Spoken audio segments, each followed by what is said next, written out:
tu keşni harmi kaçina Arja çubata çulahti çuvillina O talha visan çuvena Adam der aşka bartka tul yala malaykaşka dehkina Usul bavuha elçi elhamdülillah O şekduha elçi şehadet dalina Hadanani miladu elçi Sanda adamuna havayu Allah Mu'minah berige ve garibu Allah Mu'mayı gari berige Garibu Allah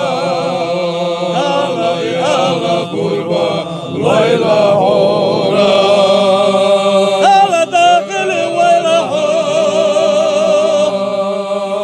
Abu kudesnat hula şadu kuvvezna Abu sulbatiki ve şah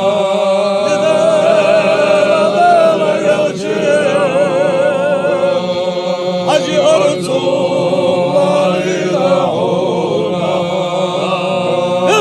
Zürriyetahu elçi Adem peygambere zürriyetahu Allah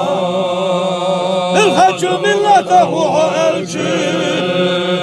İbrahim peygambere milletehu Allah İlhacu ümmetehu elçi Nalaşet erhat efeti nedir hanur dellah Sidalçu Habibi Muhammed Ümmetehu Allah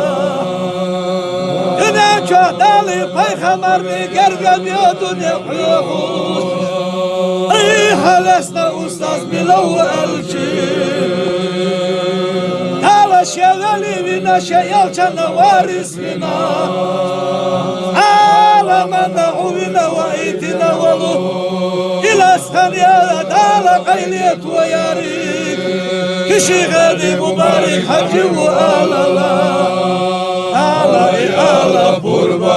la ilahe Ala dakili ve ilahe Abu sulbatiki ve şah